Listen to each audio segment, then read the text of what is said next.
안녕하십니까? 안녕하세요.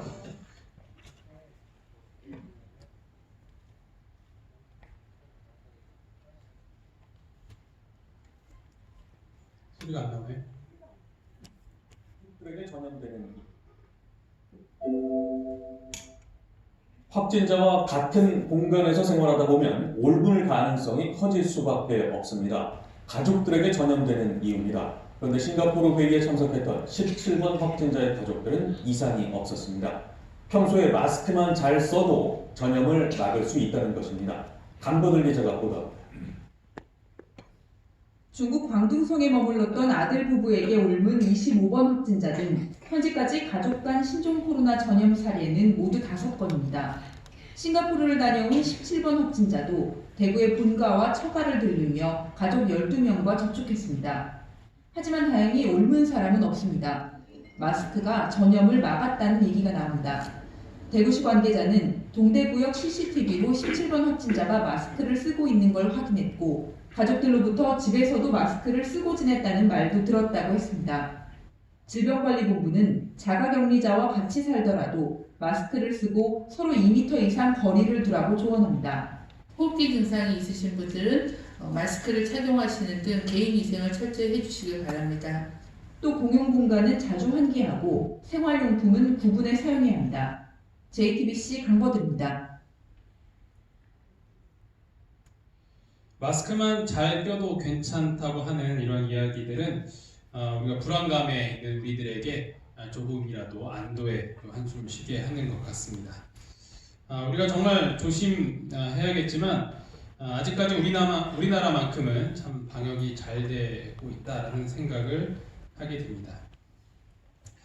질병관리본부 중앙방역대책본부는 오늘 아침에 국내 코로나19 확진 환자는 28명이고 이 중 7명이 격리 해제됐다라고 발표를 하였습니다. 지난 10일 28번째 환자가 발생한 이후 4일째 이 코로나 신규 환자는 현재 발생하고 있지 않는 상황입니다. 그리고 한두 명 정도가 퇴원을 지금 준비하고 있다고 합니다. 너무 걱정하지 않아도 되는 것 같습니다. 하지만 조심은 그대로 해야 할 거라고 생각을 합니다. 병원에서도 철저한 관리를 이렇게 하고 계십니다. 김영봉 전사님께서 오늘은 특별히 또 아주 한 사람도 못 들어가겠다 하시면서 이렇게 막고 계시는 모습을 우리가 또 확인을 할 수 있습니다. 전 세계적으로 코로나 바이러스 때문에 몸살을 앓고 있습니다. 지금 세계 많은 곳에서 이렇게 두려움에 떨고 있지만 우리가 또 이런 상황에서 어떻게 하면 또 잘 대처해 나갈 수 있을지를 생각을 해 보아야 할 것 같습니다. 성경에서도 무서운 전염병이 나오는데 그것은 바로 문둥병입니다. 이 문둥병은 나균에 의하여 감염되는 만성 전염성 난치병입니다. 피부에 살점이 붉어져 나오거나 반점 같은 것이 생기고 그 부분에 지각이 마비되며 눈썹이 빠지고 손발이나 얼굴이 변형되며 눈이 잘 보이지 않게 되는 아주 무서운 병입니다. 여기 사진은 제가 감히 갖고 오진 못했고요. 너무 또 징그럽기 때문에 지금의 의학이 많이 발전됐기 때문에 어떤 초기에 그것을 진단을 하고 치료를 하면 거의 완치가 된다고 합니다. 하지만 그때 당시에는 이것은 정말로 무시무시한 병이었던 것입니다. 언제 나을지도 모르고 무엇보다도 이 전염이 되는 것이었기 때문에 그 병에 걸렸던 사람들은 반드시 지금처럼 격리가 되어야 했습니다. 성경에서는 이 문둥병에 걸린 자들에 대한 규례가 아주 확실했습니다. 레위기 13장 45절 46절을 보면 문둥 환자는 옷을 찢고 머리를 풀며 윗입술을 가리고 외치기를 부정하다 부정하다 할 것이요 병 있는 날 동안은 늘 부정할 것이라. 그가 부정한즉 혼자 살되 진 밖에서 살지니라. 이 성경이 굉장히 오래전에 쓰여진 책임에도 불구하고 이런 위생 개념에 아주 철저한 것을 보게 되면 참으로 이 성경이 하나님께서 쓰신 책이다라는 확신을 갖게 되는 것입니다. 이 문둥병은 죄와 많은 유사점을 갖고 있습니다. 그래서 이것은 죄를 상징하고 있습니다.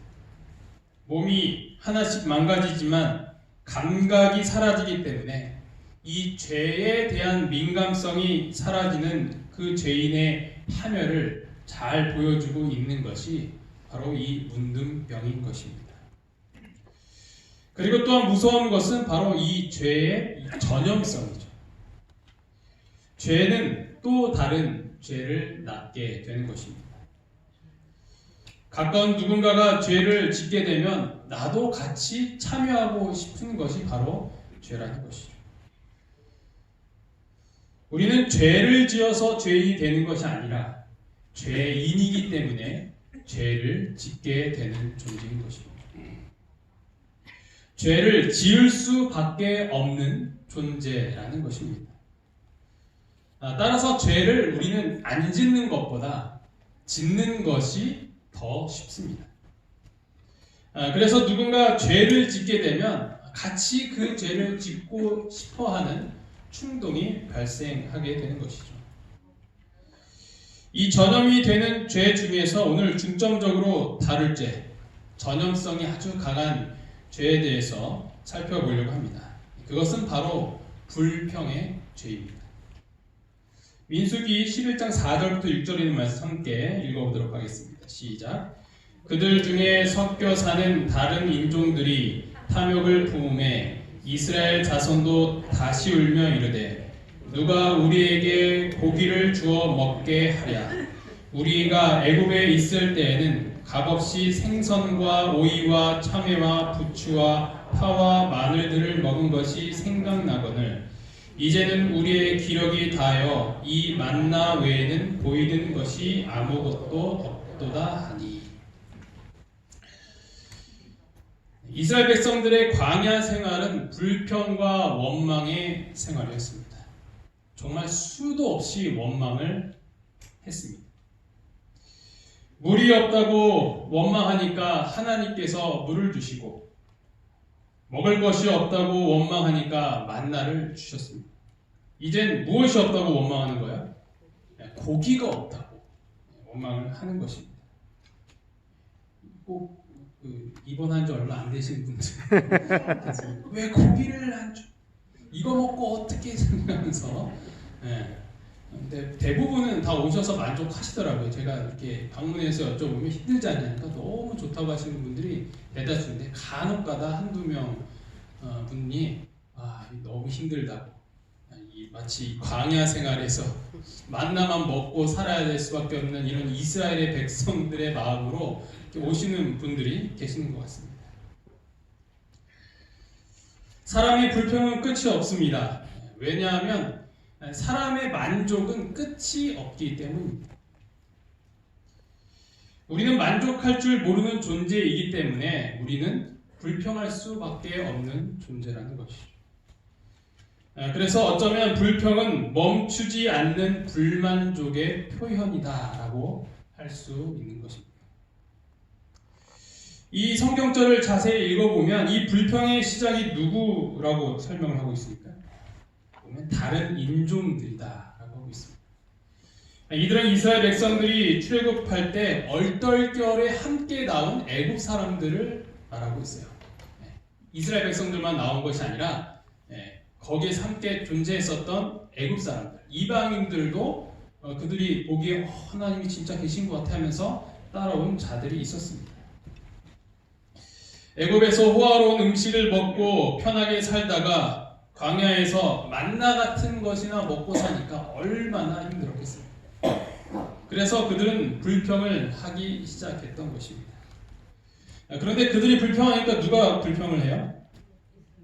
이스라엘 백성들이, 이스라엘 자손도 다시 울며 이르되 누가 우리에게 고기를 주어 먹게 하랴. 다른 인종들이 불평을 하니까 이스라엘 백성들도 함께 불평을 하기 시작하는 것이었습니다. 부자 선지자에서는 이것을 자세히 설명하고 있습니다. 3일 여정 후에는 공공연한 불평들이 들렸다. 이러한 불평은 이스라엘과 완전히 연합하지 않은 많은 섞인 무리에게서 시작되었는데 그들은 끊임없이 비난할 구실을 찾고 있었다. 그 불평자들은 행진 방향에 불만을 품고 모세도 역시 그들과 같이 구름의 지도를 따르고 있다는 사실을 잘 알면서도 모세가 그들을 인도하는 길에 대한 결점을 끊임없이 찾고 있었다. 불만은 전염되었고 얼마 안 가서 온 진영에 퍼졌다. 이것이 바로 그때의 상황이었던 것입니다. 한 민족에게 시작된 불평이 모든 사람들에게 전염이 되었던 것입니다. 우리가 불평을 안 할 수는 없습니다. 그러나 한번 불평하기 시작하면 계속 불평하게 된다는 사실을 우리는 기억을 해야 할 것입니다. 아멘. 제가 한번 지어낸 말인데요. 한번 따라해 주시면 감사하겠습니다. 불평을 안 하는 사람은 있어도 불평을 안 하는 사람은 있어도 한 번만 하는 사람은 없다. 한 번만 하는 사람은 없다. 맞는 것 같습니까? 예. 근데 사실 불평 안 하는 사람이 거의 없기 때문에 우리는 항상 불평을 하고 사는 자들인 것 같습니다. 기가 막히게 불평거리를 찾는 사람들이 있어요. 네. 아침에 식당 올라오면서부터 시작되는 불평이 좀 들립니다. 네. 밥이 되네 지네 하면서 네. 일주일 동안 몇 번이 이렇게 나왔는지 이렇게 거기서부터 세기 시작해서 그거를 이렇게 늘어놓으시는 분들이 계세요. 날씨가 흐리면 흐린 대로 기분 안 좋다. 여름이 오면 비가 와서 습하다. 가을이 오면 낙엽이 떨어져서 우울하다 하고 겨울이 오면 눈이 오니 미끄러진다. 그러면 이렇게 옆에 있다가 듣게 되면 어떻게 돼요? 그러게. 왜 눈이 오지? 그러면서 오늘 밥이 왜 이렇게 질지? 어제는 됐는데 하면서 같이 동조하게 되는 것이죠. 그러면서 예전에는 보이지 않았던 새로운 세계에 대해서 눈이 떠지기 시작을 하게 되는 것입니다. 점점 불평거리가 늘어나게 되는 것입니다. 친구들과 오랜만에 만나면 제일 많이 하는 이야기가 무엇이냐면 불평이에요. 불평. 회사에 대한 불평, 집사람에 대한 불평, 남편에 대한 불평. 그렇게 하다 보면 나도 평소에 생각하지 않았던 불평거리를 늘어놓아야 하는가에 대한 고민이 생기기 시작합니다. 없던 불평도 끄집어내서 그들과 함께 대화를 이어나가게 되는 것이죠. 그래서 집에 오면 괜히 기분이 나쁩니다. 비교하고 원망하고 한탄합니다. 밖에 나가기 전에 봤던 마누라의 모습과 갔다 오고 난 후에 마누라의 모습이 달라게 보이는 것이죠. 불평의 죄는 전염이 됩니다. 그래서 성경에서는 이렇게 이야기를 하고 있습니다. 분을 그치고 노를 버리며 불평하지 말라. 오히려 악을 만들라. 불평은 분과 노를 가져오고 악을 가져온다라는 말씀입니다. 노를 품는 자와 사귀지 말며 울분한 자와 동행하지 말지니 그의 행위를 본받아 내 영혼을 올무에 빠뜨릴까 두려움이니라. 불평하는 자와 함께하지 말라는 것이죠. 우리가 성경에서 함께하지 말라는 자로서 살면 안 되겠죠. 우리는 그런 불평의 마음을 버려야 할 것입니다. 불평은 왜 생길까요? 만족하지 못하기 때문이라고 서두에 말씀드렸습니다. 우리는 만족할 수 있는 그런 삶의 태도가 필요하다는 것이죠. 아멘. 도덕경에서 노자는 다음과 같이 말하고 있습니다. 지족불욕 지지불태 가이정. 만족함을 알면 욕되지 않고 그칠 줄 알면 위태롭지 않으니 길이 오래도록 편안할 수 있으리라. 만족함을 알게 되면 욕되지 않고 그칠 줄 알면 위태롭지 않으니 길이 오래도록 평안할 수 있다라는 것이죠. 이것을 불평과 만족이라는 주제로 적용하면 어떻게 될까요? 불평하지 않고 만족하고 감사하는 삶을 살게 되면 우리는 아프지 않고 오래 살 수 있다는 말이 될 수 있는 것입니다. 기쁘게 사는 것이 중요합니다. 그러기 위해서는 우리 마음 가운데 있는 이 불평이라는 죄를 없앨 수 있습니다. 하나를 보고서라도 그것에 대해서 감사하고 기뻐할 수 있는 마음, 그런 마음이 우리 가운데 필요하다는 것입니다. 사실은 우리가 이렇게 살아있다는 것만으로도 감사하다라는 것이 이곳에서 우리가 배울 수 있는 가장 큰 교훈이 아니겠습니까? 아멘. 우리가 계속 불평을 하나 둘씩 생기다 보면 남들이 봤을 때 감사할 일조차도 그렇게 기분 나쁘게 보일 수밖에 없다라는 것이죠. 거기다가 나의 불평으로 인하여서 또 다른 사람을 그 같은 죄를 짓게 한다면 그것만큼 또 슬픈 일이 어디에 있겠습니까? 나의 불평으로 인하여 또 다른 사람을 그 같은 죄를 짓게 한다면 그것은 하나님 앞에 참으로 부끄러운 일이 될 것입니다. 우리 그리스도인들은 어떤 상황에서도 기뻐하고 감사할 수 있는 자들입니다. 아멘. 하박국 3장 17절 18절에 있는 말씀입니다. 비록 무화과 나무가 무성하지 못하며 포도나무에 열매가 없으며 감람나무에 소출이 없으며 밭에 먹을 것이 없으며 우리의 양이 없으며 외양간에 소가 없을지라도 나는 여호와로 말미암아 즐거워하며 나의 구원의 하나님으로 말미암아 기뻐하리로다. 아멘. 그리스도인이 되어서 얻는 기쁨은 최악의 상황 가운데에서도 만족하고 감사할 수 있는 기쁨을 가진 자들입니다. 왜냐하면 우리는 영생을 얻은 자들이기 때문입니다. 이 영원이라는 그 삶을 생각해 볼 때 우리는 이러한 자잘한 일들로 마음 쓰거나 또 싸우거나 그렇게 할 필요가 없다라는 것이죠.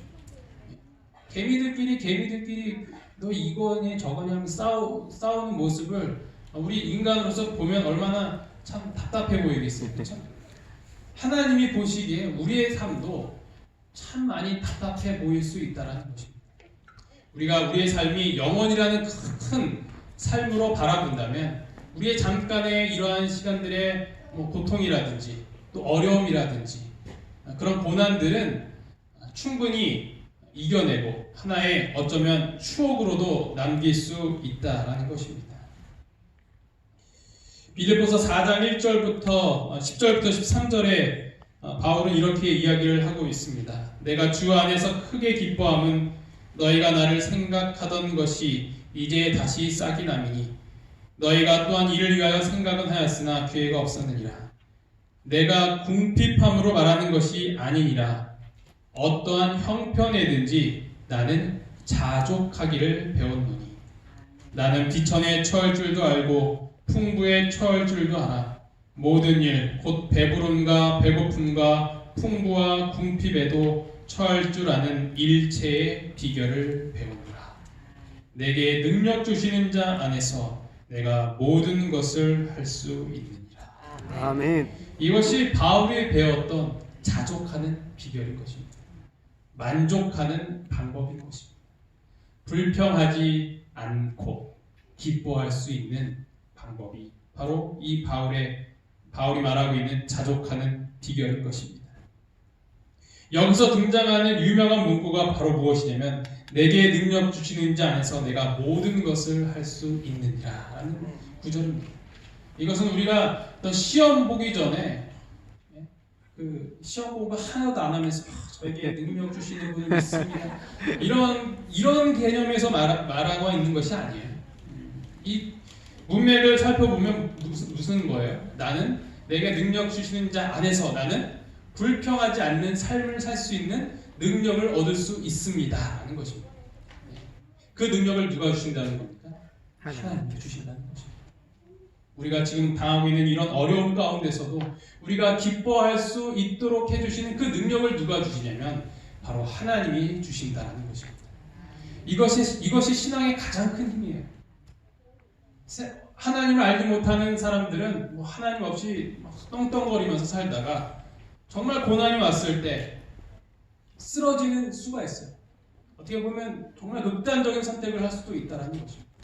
그러나 하나님을 믿는 사람들은 그런 것으로 인해서 함부로 쓰러지지 않아요. 넘어질 수는 있지만 다시 일어나는 자들이 바로 이 능력을 주시는 분을 믿는 자들의 모습인 것입니다. 아멘. 우리 모두 이 비결을 배워서 자족하고 감사하고 오래오래 영원까지 살게 되는 우리 모두가 되기를 간절히 바랍니다. 아멘. 이 말씀 함께 따라해 주시고 마치도록 하겠습니다. 불평의 전염병은 불평의 전염병은 감사로 낫게 됩니다. 감사로 낫게 됩니다. 기도하시겠습니다. 하늘에 계신 하나님 아버지, 오늘 저희에게 또 귀중한 말씀을 주심에 참으로 감사합니다. 아멘. 아버지, 저희가 작은 일에도 감사할 줄 모르고 불평했던 저희들의 연약함을 용서하여 주시옵소서. 아멘. 저희들을 구원하신 그 사실 하나만으로도 어떠한 상황 가운데서도 기뻐하고 감사할 수 있는 자들이 될 수 있도록 인도하여 주시옵소서. 아멘. 그래서 이 에덴 요양병원이 감사로 가득하고 치유로 가득할 수 있는 아름다운 병원이 될 수 있도록 주님 함께하여 주시옵소서. 아멘. 혹시 이 자리에 어려움으로 인하여서 마음 가운데 슬픔이 있는 분들이 있습니까? 아버지, 그들에게 능력을 허락하여 주셔서 이 가운데서도 만족할 수 있고 기뻐할 수 있는 그 상황이 될 수 있도록 주님께서 함께하여 주시옵소서. 오늘 아멘. 이 안식일 주님과 함께하는 시간으로 말미암아 더욱더 풍요롭고 감사하는 시간들이 될 수 있도록 주님께서 인도하여 주시옵소서. 이 모든 아멘. 말씀 예수 그리스도 이름으로 간절히 기도합니다. 아멘.